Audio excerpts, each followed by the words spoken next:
जय हिंद होमगार्ड साथियों, आप सभी का स्वागत करता हूं आपके अपने यूट्यूब प्लेटफॉर्म पर। साथियों, यूपी होमगार्ड की परीक्षा में अब बहुत ही कम समय बाकी है और इस अंतिम समय में आपके लिए एक ऐसी क्लास लेकर आया हूं जिन क्वेश्चंस को आप लोग अगर तैयार कर लेंगे तो ये क्वेश्चन आपको नहीं पता होंगे तो आपका यूपी होमगार्ड का जो एग्जाम है वो क्रैक होना मुश्किल हो जाएगा, क्योंकि ये क्वेश्चन आपके एग्जाम में पूछे जाएंगे। कम से कम यहाँ पर 7 से 8 क्वेश्चन आपके एग्जाम में पूछे जाएंगे यूपी होमगार्ड से संबंधित। तो आपकी जो यूपी होमगार्ड की परीक्षा, इसमें अंतिम घंटे बाकी हैं। हो सकता है कुछ घंटों के बाद आपकी परीक्षा है, तो आप अगर अपने एग्जाम सेंटर पर जा चुके हैं तो इस क्लास को 2x की स्पीड पर आप लोग देख लीजिए। होमगार्ड से संबंधित आपके एग्जाम में क्वेश्चन पूछे जरूर जाएंगे, तो फटाफट इस क्लास को वॉच करिए। इससे पहले ये क्लास मैंने आपको स्टार्टिंग में करवाई थी, जब मैंने तैयारी करना स्टार्ट करवाया था। आज वही क्लास है, रिविजन के तौर पर देखिए। फर्स्ट नंबर क्वेश्चन आपकी स्क्रीन पर पूछ रहा, उत्तर प्रदेश में होमगार्ड विभाग का गठन कब हुआ? तो यहाँ पर 1963 के साथ करिएगा, यूपी में होमगार्ड विभाग का गठन किया गया था। नेक्स्ट देखिए, यूपी होमगार्ड किस विभाग के अधीन काम करता है, यानी कि ये किस विभाग के अधीन यानी अंतर्गत काम करते हैं? तो मैं कहना चाहूंगा ये गृह विभाग के अंतर्गत काम करते हैं। ऑप्शन नंबर बी में दिया गया है। होमगार्ड का मुख्य कार्य क्या होता है? आप होमगार्ड में लगेंगे, आपका सिलेक्शन हो जाएगा तो आप क्या पुलिस की सहायता करेंगे? सेना का हिस्सा नहीं बनना होता है, बैंकिंग सुरक्षा भी नहीं होता, रेलवे संचालन भी नहीं होता है, राज्य पुलिस को सहायता देना, जैसे कि अपनी यूपी पुलिस है, इनको सहायता देने का काम करेंगे। होमगार्ड के सभी विद्यार्थी यानी कि आप सभी लोग, जब सिलेक्शन आपका हो जाएगा उसके बाद देखिए आप लोग, यूपी होमगार्ड का नियंत्रक कौन करता है, यानी कि कमांडेंट जनरल कौन होता है, आपसे पूछे एग्जामिनर। यहाँ पर आप लोग राइट आंसर एडीजी रैंक के अधिकारी के साथ करिएगा। राइट आंसर आपका ऑप्शन नंबर सी के साथ बन जाएगा। नेक्स्ट क्वेश्चन देखिए, होमगार्ड की सेवा किस प्रकार की होती है? स्थायी सेवा होती है क्या? नहीं, ये एक अंशकालिक यानी कि पार्ट टाइम जॉब होती है। ऑप्शन नंबर बी बिल्कुल करेक्ट आंसर करिएगा। उसके बाद गृह रक्षक अधिनियम किस वर्ष लागू किया गया था? तो यहाँ पर 1963 के साथ राइट आंसर करिएगा। Option number A correct answer बन जाएगा। नेक्स्ट देखिए, यूपी में होमगार्ड का प्रशिक्षण कहाँ दिया जाता है, यानी कि आपको ट्रेनिंग कहाँ पर दी जाएगी? मेरठ, लखनऊ, कानपुर या सभी जिलों के प्रशिक्षण केंद्रों में? सभी लोग बताओ फटाफट क्या आंसर आपके क्वेश्चन का होगा। Correct answer option number D के साथ करिएगा। उसके बाद देखिए, होमगार्ड की नियुक्ति कौन करता है? अगर आपसे पूछा जाए कि होमगार्ड की नियुक्ति कौन करता है, तो यहाँ पर क्या डीएम करते हैं, एसपी करते हैं, कमांडेंट होमगार्ड करती है या पीएसी करती है? तो यहाँ पर मैं कहूंगा करेक्ट आंसर एसपी साहब के साथ होना चाहिए। जब आपका सिलेक्शन हो जाएगा तो एसपी साहब यानी कि सुपरिटेंडेंट पुलिस के होमगार्ड यानी कि आपकी नियुक्ति करेंगे। ऑप्शन नंबर बी बिल्कुल करेक्ट आंसर हो जाएगा। सहायक स्वयंसेवी बल है या केंद्रीय बल है? तो यहाँ पर आप लोग करेंगे किसके साथ राइट आंसर? यूपी होमगार्ड एक सहायक स्वयंसेवी बल है। ऑप्शन नंबर सी बिल्कुल करेक्ट आंसर हो जाएगा। सभी लोग ध्यान रखिएगा, एग्जाम में आपके पूछा जरूर जाएगा। नेक्स्ट क्वेश्चन पर बढ़ने से पहले जो भी स्टूडेंट अपनी क्लास पर न्यू विजिट कर रहे हैं, क्लास को लाइक नहीं किए हैं तो क्लास को लाइक कर दीजिएगा। चैनल पर न्यू विजिट कर रहे हैं, चैनल को सब्सक्राइब नहीं किया है तो चैनल को प्लीज सब्सक्राइब करके बेल आइकन को ऑन करके रखना है। जिन भी लोगों का पेपर 25 अप्रैल को लगा है तो उनके लिए क्या है, उनकी तो एनालिसिस हो नहीं पाएगा। बाकी जैसे 25 अप्रैल के सेकेंड शिफ्ट और 26-27 अप्रैल में जिन लोगों का पेपर लगा हुआ है उनको बताया जाएगा कि आपके एग्जाम में किस पैटर्न पर क्वेश्चन पूछे जाएंगे। क्योंकि जो बच्चे कल पेपर देकर आएंगे वो कमेंट सेक्शन में बताइएगा कि आपके एग्जाम में किस टॉपिक से रिलेटेड ज्यादा वेटेज रहा क्वेश्चंस का। सभी लोग बताइएगा जरूर कमेंट बॉक्स में। जितने खासकर हमारे ओल्ड स्टूडेंट इस क्लास को देख रहे हैं, लोग टेलीग्राम पर जाकर के डायरेक्ट मैसेज के माध्यम से, जैसे ही आपका एग्जाम ओवर हो, क्वेश्चंस को मैसेज के माध्यम से सेंड करिएगा। मैं इन सभी बच्चों की हेल्प करूंगा, ठीक है? तो यहाँ पर पेपर का एनालिसिस हम लोग करने वाले हैं, इसलिए चैनल को सब्सक्राइब करके रखना है ताकि आपको पता चल जाए कि पेपर ऐसा आया, पेपर के क्वेश्चन ऐसे पूछे गए। तो अब अगली शिफ्ट में क्वेश्चन पूछे कैसे जा सकते हैं, ये बहुत ही अच्छे से अंदाजा आपको लगने वाला है। वो सभी क्वेश्चन आपको मिल जाएंगे जो आपके एग्जाम में आने वाले हैं। और एक और नोटिस ये है कि अगर आप अपने एग्जाम को क्रैक करना चाहते हैं, अभी तक आपकी तैयारी एकदम जीरो लेवल की थी, जिन भी स्टूडेंट का एग्जाम मोस्टली 26 व 27 अप्रैल को लगा हुआ है, उनके लिए खास बात है 25 अप्रैल वाले इस बात को निगलेक्ट करें। उनके लिए यहाँ पर कोई बेनिफिट नहीं होने वाला है अब, क्योंकि अब आपके पास टाइम नहीं बचा हुआ है। 27 अप्रैल में जिन भी स्टूडेंट का पेपर लगा हुआ है वो लोग हमारे द्वारा बनाए गए 50 मॉक टेस्ट को ले सकते हैं। 50 मॉक टेस्ट आपको मात्र 50 रुपए में दिए जा रहे हैं। इनकी खासियत क्या है, इनको आपको सॉल्व करना है और अपनी तैयारी को जांचना है। इसमें आपको आंसर की डिटेल्ड एक्सप्लेनेशन सब कुछ मिल जाएगा। पिछले 10 वर्षों से आधारित जितने भी क्वेश्चन पूछे गए वो सभी यहाँ पर मेंशन किए गए हैं। तो आपसे रिक्वेस्ट है, अगर आप इनको नहीं देखे हैं, क्योंकि अंतिम समय है, अंतिम समय में ये आपका तैयार किया गया, इसलिए आपके लिए परीक्षा वाला ही कंटेंट है।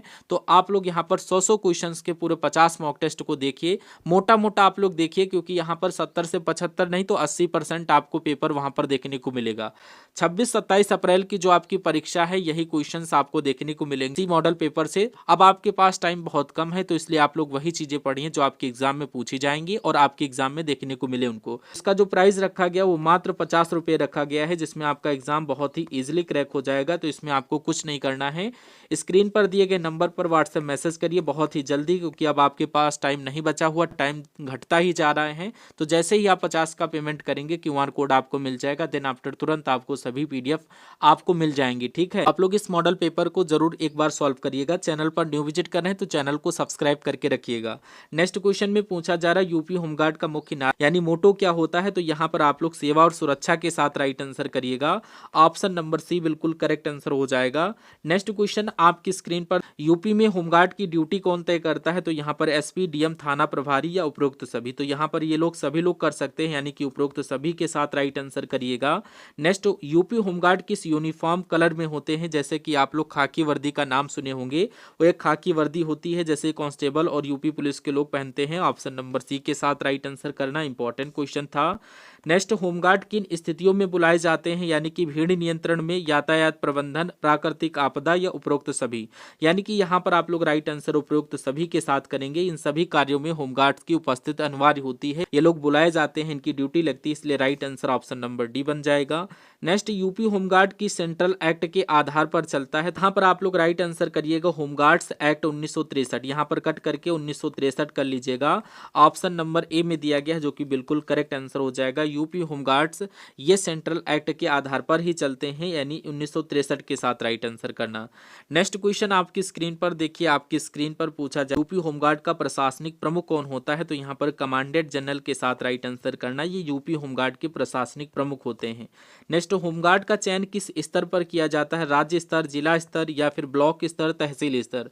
तो यहाँ पर आपको याद कर लेना है, ये जिला स्तर पर किए जाते हैं। Right answer option number B हो जाएगा। नेक्स्ट क्वेश्चन में आपसे पूछ रहा है यूपी होमगार्ड के जवानों को क्या भुगतान दिया जाता है। तो अगर भुगतान की बात किया जाए, क्या मासिक वेतन, दैनिक भत्ता, वार्षिक प्रोत्साहन या कोई भुगतान नहीं, दैनिक भत्ता दिया जाता है। आंसर आपका अगर बी है तो बिल्कुल सही आंसर आपने पकड़ा होगा।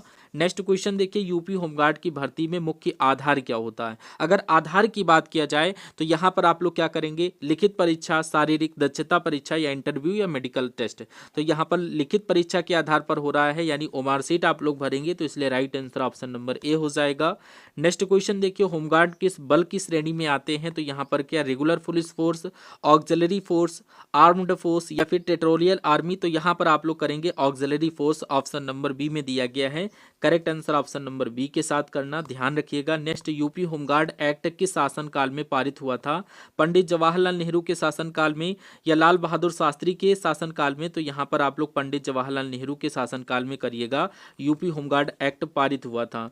नेक्स्ट क्वेश्चन देखिए, होमगार्ड मुख्य रूप से किस कार्य में सहायता करते हैं या सहयोग देते हैं। तो यहाँ पर कानून व्यवस्था बनाए रखने के लिए ये सहायता कर, आपदा राहत में भी करते हैं और यातायात प्रबंधन में करते हैं, यानी राइट आंसर आपका ऑप्शन नंबर डी के साथ हो जाएगा। अगर आपने right answer option number D के साथ किया है तो बिल्कुल सही आंसर बन जाएगा। नेक्स्ट क्वेश्चन में आपसे पूछ रहा होमगार्ड की यूनिट को क्या कहा जाता है। तो यहाँ पर प्लाटून कर दीजिएगा, होमगार्ड की यूनिट को प्लाटून बोला जाता है। ऑप्शन नंबर ए को करेक्ट करिएगा। नेक्स्ट, यूपी में होमगार्ड बटालियन का नेतृत्व कौन करता है। तो यहाँ पर आप लोग क्या राइट आंसर करेंगे, अभी मैंने आपको बताया था, इसका करेक्ट आंसर सभी लोग बताओ। बटालियन कमांडेंट आपके क्वेश्चन का बिल्कुल सही आंसर हो जाएगा। Battalion commandant UP home guard battalion का नेतृत्व करते हैं। नेक्स्ट क्वेश्चन में आपसे पूछा जा रहा है कि होमगार्ड की ड्रेस में कौन सा आइटम अनिवार्य होता है, सोल्जर बैज, बेल्ट, कैप या उपरोक्त सभी। तो यहाँ पर उपरोक्त सभी के साथ कर देना, option number D correct answer हो जाता है। नेक्स्ट, यूपी होमगार्ड को किस स्थिति में अपरिहार्य माना जाता है, दंगा नियंत्रण, भीड़ प्रबंधन, त्योहारों में सुरक्षा या उपरोक्त सभी। तो यहाँ पर correct answer option number D के साथ करिएगा, ऑप्शन नंबर डी बिल्कुल सही आंसर बन जाएगा।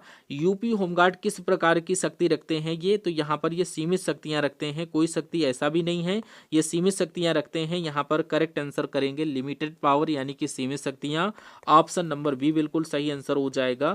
नेक्स्ट, यूपी होमगार्ड की नियुक्ति कितने समय के लिए होती है? तो यहाँ पर स्थायी समय या अनुबंध आधारित दैनिक या सरकारी सेवा अवधि। तो यहाँ पर अनुबंध आधारित के साथ करिएगा। ऑप्शन नंबर बी आपके क्वेश्चन का करेक्ट आंसर बनेगा। नेक्स्ट, यूपी होमगार्ड का प्रशिक्षण यानी कितने चरणों में इनकी ट्रेनिंग होती है? एक चरण, दो, तीन या चार? तो यहाँ पर इनकी जो ट्रेनिंग होती है, प्रशिक्षण जो होता है इनका 3 चरणों में कंप्लीट हो जाता है। ऑप्शन नंबर सी के साथ राइट आंसर करिएगा। यूपी होमगार्ड के प्रशिक्षण का मुख्य उद्देश्य क्या होता है? तो यहाँ पर तकनीकी ज्ञान दिया जाता है, क्या यही मुख्य उद्देश्य हो सकता है? या शारीरिक दक्षता और अनुशासन? बिल्कुल साथियों, यहाँ पर शारीरिक दक्षता और अनुशासन इस ट्रेनिंग का मुख्य उद्देश्य होता है। आंसर ऑप्शन नंबर बी के साथ करिएगा। नेक्स्ट, यूपी होमगार्ड को किस अधिनियम के तहत दंडित किया जा सकता है? तो यहाँ पर दंडित भी किया जा सकता है होमगार्ड एक्ट 1963 के साथ, यहाँ पर करिएगा ऑप्शन नंबर डी। अगर आपने किया है तो बिल्कुल करेक्ट आंसर हो जाएगा। नेक्स्ट, यूपी होमगार्ड को ड्यूटी पर किसके समान माना जाता है? क्या पीएसी के समान, स्पेशल पुलिस ऑफिसर के समान, या बीएसएफ या आर्मी? तो यहाँ पर करेक्ट आंसर आपका हो जाएगा स्पेशल पुलिस ऑफिसर के तौर पर इनको माना जाता है ड्यूटी के time. Option number B correct answer हो जाएगा। नेक्स्ट, यूपी होमगार्ड की प्लाटून में एक प्लाटून में कितने जवान होते हैं सामान्यतः? तो यहाँ पर 30 कर दीजिएगा। ऑप्शन नंबर ए बिल्कुल सही आंसर हो जाएगा। नेक्स्ट क्वेश्चन, होमगार्ड को हथियार चलाने का प्रशिक्षण कहाँ दिया जाता है? तो यहाँ पर ट्रेनिंग सेंटर दिया गया है। ऑप्शन नंबर सी में आप लोग करेक्ट आंसर करिएगा। होमगार्ड भर्ती की उम्र सीमा कितनी होती है? तो आपको पता है 18 से 30 वर्ष सामान्य वर्ग के लिए, और कुछ छूट है ओबीसी एससी एसटी के लिए। तो वहां पर आप लोग correct answer option number B के साथ करिएगा। नेक्स्ट, यूपी होमगार्ड ड्यूटी के समय किसके आदेश का पालन करता है? अगर आदेश की बात किया जाए, थाना प्रभारी, ड्यूटी ऑफिसर, या एसपीडीएम, या उपरोक्त सभी? तो यहाँ पर आप लोग थाना प्रभारी के साथ राइट आंसर करिएगा, करेक्ट आंसर बन जाएगा। नेक्स्ट क्वेश्चन देखिए, पूछा जा रहा होमगार्ड किन विशेष अभियानों में शामिल किए जाते हैं? एंटी रोमियो, अपराध नियंत्रण, या चुनाव ड्यूटी? यानी उपरोक्त सभी के साथ करिएगा। ऑप्शन नंबर डी बिल्कुल करेक्ट आंसर आपने किया है, तो बिल्कुल सही आंसर आपने किया होगा। नेक्स्ट, यूपी होमगार्ड का जिला प्रमुख कौन होता है? भैया याद कर लीजिए, जिला प्रमुख की बात की जा रही तो यहाँ पर डिस्ट्रिक्ट कमांडेंट के साथ राइट आंसर करिएगा। ये जिला प्रमुख होते हैं। Option number C correct answer बनेगा। ये सभी क्वेश्चन साथियों तैयार करके रखिए, क्योंकि ये क्वेश्चन आपके एग्जाम में फंसेंगे जरूर। सिर्फ अगर देखते हैं तो ये आपके तैयार हो जाएंगे ध्यानपूर्वक अगर आप लोग देखेंगे, और जब आपके एग्जाम में ये क्वेश्चन देखने को मिलेंगे तो बहुत ही अच्छा पॉजिटिव आपको फील आएगा कि हमने ये सब तैयार कर रखा है। ठीक है। नेक्स्ट, होमगार्ड की तैनाती किस आधार पर किया जाता है? अगर आप लोग इन सभी क्वेश्चंस को देखते हैं तो याद जरूर हो जाएंगे। तो पुलिस बल की कमी, भीड़ नियंत्रण, प्रशासनिक आवश्यकता, या उपरोक्त सभी? तो यहाँ पर आप लोग करेक्ट आंसर क्या करेंगे? तो यहाँ पर पुलिस बल की जो कमी होती है, भीड़ की नियंत्रण के लिए करते हैं, प्रशासनिक आवश्यकता के समय, या फिर उपरोक्त सभी? ऑप्शन नंबर डी के साथ करिएगा, उपरोक्त सभी बिल्कुल करेक्ट आंसर हो जाएगा। नेक्स्ट क्वेश्चन, होमगार्ड का वॉलंटियर फोर्स होने का क्या अर्थ होता है? तो यहाँ पर स्थायी और सहायक फोर्स। ऑप्शन नंबर बी आपके क्वेश्चन का बिल्कुल सही आंसर हो जाएगा। सभी लोग याद कर लेना। वॉलंटियर फोर्स की बात करें तो इसको बोला जाता है स्वयंसेवी बल। ऐसा बंदा जो खुद से ही समाज और राष्ट्र की सेवा करे, वो स्थायी रूप से सरकारी कर्मचारी ना हो। तो इस सवाल का करेक्ट आंसर हो जाएगा आपका ऑप्शन नंबर बी ही हो जाएगा। ऑप्शन नंबर बी करना। नेक्स्ट देखिए, यूपी होमगार्ड के लिए न्यूनतम शैक्षणिक योग्यता क्या होती है? तो यहाँ पर आप लोग क्या करेंगे? 10वीं पास। ऑप्शन नंबर सी बिल्कुल करेक्ट आंसर हो जाएगा। नेक्स्ट देखिए, यूपी होमगार्ड का प्रत्येक जनपद में मुख्य कार्यालय कहाँ होता है? पुलिस लाइन, यानी ऑप्शन नंबर सी के साथ करिएगा। नेक्स्ट क्वेश्चन देखिए, होमगार्ड जवान किस प्रकार की ड्यूटी में सबसे अधिक लगाए जाते हैं? त्योहारों में सुरक्षा में, वीआईपी ड्यूटी, या ट्रैफिक कंट्रोल? यानी इन सभी कार्यों के साथ राइट आंसर करिएगा। इन सभी कार्यों में यूपी के होमगार्ड के जवान तैनात किए जाते हैं। नेक्स्ट, यूपी होमगार्ड की कमान किस रैंक के अधिकारी के पास होती है? तो यहाँ पर एडीजी आपको दिख रहा होगा, ऑप्शन नंबर बी में दिया गया, जो कि बिल्कुल सही आंसर आपके क्वेश्चन का बनेगा। नेक्स्ट क्वेश्चन में पूछा जरा, होमगार्ड का प्राथमिक उद्देश्य क्या होता है? यानी यहाँ पर देश की सीमाओं की रक्षा नहीं, पुलिस बल की कमी को पूरा करना बिल्कुल, देशों में सुरक्षा बिल्कुल नहीं, बैंकिंग सुरक्षा बिल्कुल नहीं। यहाँ पर करेक्ट आंसर, सबसे सटीक आंसर आपका ऑप्शन नंबर बी के साथ बनेगा। पुलिस बल की कमी को ये दूर करने का काम करते हैं। क्वेश्चन देखिए, यूपी होमगार्ड में महिला होमगार्ड की भर्ती कब शुरू हुई? तो यहाँ पर 1992 के साथ करिएगा। Option number B correct answer हो जाएगा। नेक्स्ट, यूपी होमगार्ड में प्लाटून कमांडर कौन होता है? वेरी मोस्ट इंपॉर्टेंट क्वेश्चन है। होमगार्ड जवान, प्लाटून का प्रमुख, जिला कमांडेंट, या कंपनी कमांडर? तो यहाँ पर आप लोग करेक्ट आंसर प्लाटून का प्रमुख के साथ करिएगा। ऑप्शन नंबर बी बिल्कुल करेक्ट आंसर हो जाएगा। आप लोग देखिए, राइट आंसर करिए। नेक्स्ट क्वेश्चन में आपसे पूछा जा रहा साथियों, यूपी होमगार्ड में प्लाटून कमांडर कौन होता है? तो अगर प्लाटून कमांडर की बात करें, जो यहाँ पर प्लाटून का प्रमुख होगा वही प्लाटून का कमांडर होगा। ऑप्शन नंबर बी बिल्कुल सही आंसर आपने पकड़ा होगा। नेक्स्ट देखिए, आरबीआई का मुख्यालय कहाँ पर स्थित है? अगर आरबीआई के मुख्यालय की बात की जाए तो ये साथियों मुंबई में है। ऑप्शन नंबर सी के साथ राइट आंसर करिएगा। नेक्स्ट, भारत में किसे बैंकों का बैंक कहा जाता है? तो भारतीय रिजर्व बैंक के साथ करिएगा। बहुत तेजी के साथ इन सभी सेशन को आप लोग वॉच करते हुए चलिए। नेक्स्ट, नीति आयोग के अध्यक्ष भैया कौन होते हैं? तो यहाँ पर आप लोग प्रधानमंत्री के साथ करिएगा। अगर स्थापना आपसे पूछे तो आप लोग हमें कमेंट सेक्शन में बताइए। लोकसभा का नेतृत्व भैया कौन करता है? तो यहाँ पर लोकसभा के अध्यक्ष। ऑप्शन नंबर ए बिल्कुल सही आंसर हो जाएगा। सभी लोग हमसे पहले राइट आंसर बताने की कोशिश करिएगा।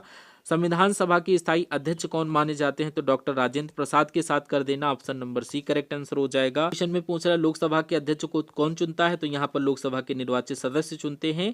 ऑप्शन नंबर सी बिल्कुल करेक्ट आंसर हो जाएगा। नेक्स्ट, भारतीय राष्ट्रीय कांग्रेस के पहले अध्यक्ष कौन है? तो अगर पहले अध्यक्ष की बात किया जाए तो आप लोग क्या बताएंगे? भारतीय राष्ट्रीय कांग्रेस के पहले अध्यक्ष की अगर बात की जाए तो यहाँ पर WC बनर्जी, इनका पूरा नाम क्या था? आप लोग कमेंट सेक्शन में बताइए। नेक्स्ट क्वेश्चन में पूछ रहा संसद के 2 सदनों को बुलाने की शक्ति किसके पास होती है? तो ये राष्ट्रपति के पास ओनली होती है। ऑप्शन नंबर ए के साथ राइट आंसर करिएगा। नेक्स्ट क्वेश्चन में पूछ रहा सेडलर आयोग का संबंध किससे है? तो यहाँ पर न्याय, राजस्व, प्रशासन, पुलिस प्रशासन या शिक्षा? तो करेक्ट आंसर आप लोग शिक्षा के साथ करिएगा, शिक्षा से है। नेक्स्ट क्वेश्चन में आपसे पूछ रहा गीता रहस्य नामक ग्रंथ के लेखक कौन है? महात्मा गांधी, बाल Gangadhar Tilak? Option number B बिल्कुल करेक्ट आंसर हो जाएगा। ये बाल गंगाधर तिलक माने जाते हैं। अगला देखिए क्वेश्चन, भारत के राष्ट्रीय ध्वज का डिजाइन किसने तैयार किया था? तो राष्ट्रीय ध्वज के डिजाइन की बात किया जाए तो यहाँ पर आप लोग पिंगली वेंकैया के साथ राइट आंसर करिएगा। भारत के राष्ट्रीय ध्वज का डिजाइन पिंगली वेंकैया के द्वारा तैयार किया गया था। नेक्स्ट देखिए, वेदों की ओर लौटो यह नारा किसने दिया था? तो दयानंद सरस्वती जी के द्वारा यह नारा दिया गया था, वेदों की ओर लौटो नाम का। नेक्स्ट क्वेश्चन देखिए, पूछा जा रहा जय हिंद का नारा किसने दिया था? तो ये सुभाष चंद्र बोस के द्वारा दिया गया था। ऑप्शन नंबर ए बिल्कुल सही आंसर हो जाएगा। नेक्स्ट, भारतीय संविधान को किसने बनाया था? वेरी मोस्ट इंपॉर्टेंट क्वेश्चन है। तो ये भारतीय संविधान सभा के द्वारा बनाया गया था। ऑप्शन नंबर ए संविधान सभा के साथ राइट आंसर करिएगा। नेक्स्ट, आधुनिक भारत का जनक किसे माना जाता है? इंपॉर्टेंट क्वेश्चन है। लाला लाजपत राय, महात्मा गांधी, राजा राम मोहन राय या भगत सिंह? तो यहाँ पर राजा राम मोहन राय की जब भी बात किया जाए तो आधुनिक भारत का जनक कहा जाता है। नेक्स्ट क्वेश्चन देखिए, भारत की सांसदीय प्रणाली किससे प्रभावित है? तो अगर सांसदीय प्रणाली की बात किया जाए तो आप लोग क्या राइट आंसर करेंगे? फटाफट दीजिए आप लोग करेक्ट आंसर। किस ऑप्शन के साथ करेक्ट आंसर करें? इंग्लैंड, USA, जर्मनी या आयरलैंड? तो यहाँ पर इंग्लैंड के साथ राइट आंसर करिएगा। ऑप्शन नंबर ए बिल्कुल सही आंसर हो जाएगा। नेक्स्ट क्वेश्चन आपकी स्क्रीन पर पूछा जरा पुस्तक गुलामगिरी के लेखक कौन है? तो पुस्तक गुलामगिरी के लेखक की बात पूछी जाए तो आप लोग क्या बताएंगे? तो यहाँ पर ज्योतिबा फुले का नाम आपने सुना होगा, जिन्होंने यहाँ पर गुलामगिरी नामक पुस्तक लिखी थी। Correct answer option number B हो जाएगा। भारतीय हीरा संसाधन कहाँ स्थित है? तो ये गुजरात के सूरत में स्थित है। सूरत ऑप्शन नंबर बी के साथ राइट आंसर करना। उसके बाद भैया देखिए, प्रथम भारतीय नोबेल पुरस्कार विजेता कौन थे? प्रथम भारतीय नोबेल पुरस्कार के विजेता का नाम अगर आपसे पूछा जाए तो रविन्द्रनाथ टैगोर के साथ राइट आंसर करना। Right answer option number B बन जाएगा। नेक्स्ट क्वेश्चन, कौन सी घटना महाराष्ट्र में घटित हुई थी? तो यहाँ पर आप लोग क्या बताएंगे? भील विद्रोह। भील विद्रोह जो हुआ था ये भैया महाराष्ट्र में हुआ था। Right answer option number A.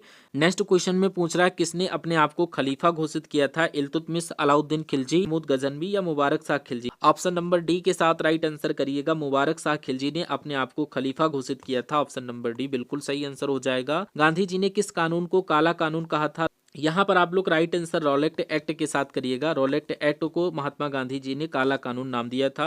Next, Mohenjodaro कहाँ स्थित है? वेरी मोस्ट इंपॉर्टेंट क्वेश्चन है, कई बार मैंने आपको बताया भी है और ये क्वेश्चन यहाँ पर देखने को मिलेगा। पंजाब, सिंध, गुजरात या उत्तर प्रदेश? तो यहाँ पर सिंध के साथ करिएगा। ऑप्शन नंबर बी बिल्कुल सही आंसर हो जाएगा। नेक्स्ट, भारत में मुस्लिम राज्य का संस्थापक भैया कौन माना जाता है? मोहम्मद गौरी, इल्तुतमिश या अकबर बाबर? तो यहाँ पर मोहम्मद गौरी के साथ राइट आंसर करिएगा। ऑप्शन नंबर ए बिल्कुल सही आंसर हो जाएगा। नेक्स्ट क्वेश्चन में पूछ रहा गायत्री मंत्र की रचना किसने की थी? तो यहाँ पर विश्वामित्र ऑप्शन नंबर बी में दिया गया है। करेक्ट आंसर बनेगा। नेक्स्ट क्वेश्चन में आपसे पूछ रहा खजुराहो स्थित मंदिरों का निर्माण किसने करवाया था? इंपॉर्टेंट क्वेश्चन है, सभी लोग बताओ इसका राइट आंसर क्या होगा। ये क्वेश्चन आपको होमवर्क के लिए देता हूँ। करेक्ट आंसर सभी लोग बताओ, क्या इसका राइट आंसर आपके क्वेश्चन का बनेगा। देखते हैं कितने स्टूडेंट राइट आंसर करेंगे। ठीक है, तो यहाँ पर आप लोग ये टॉप लेवल के 80 क्वेश्चंस आपको करवाएं। 80 से कुछ क्वेश्चन कम थे क्योंकि यहाँ पर कुछ क्वेश्चन स्किप हो गए। तो यहाँ पर आपके एग्जाम में कुछ ही टाइम बचा हुआ है, तो आप लोग क्लास को रिवीजन के तौर पर लीजिए और इन सभी क्वेश्चंस को तैयार कर लीजिए। और जो यहाँ पर मैंने आपको मॉक टेस्ट के बारे में बताया था 50 रुपये की, ये 50 रुपये में 50 आपको मॉक टेस्ट मिल रहे हैं। भी स्टूडेंट उन मॉक टेस्ट को नहीं देखा है, अपनी तैयारी को विजिट करना चाहते हैं कि हमने कितना तैयार कर रखा है, तो आप लोग उन सभी मॉक टेस्ट को जरूर एक बार सरसरी निगाहों से देख लीजिए। और हम सभी लोग मिलते हैं नेक्स्ट आने वाले सेशन में। लेकिन अगर आपने अभी तक इस क्लास को लाइक नहीं किया तो लाइक करके, चैनल पर न्यू विजिट करें तो चैनल को सब्सक्राइब करके रखिए, क्योंकि आपका कांस्टेबल का अभी एग्जाम आने वाला है, उसकी भी तैयारी 27 अप्रैल के बाद करवाई जाएगी। ठीक है, मिलते हैं नेक्स्ट आने वाले सेशन में, तब तक के लिए जय Hind. Thank you for watching this session.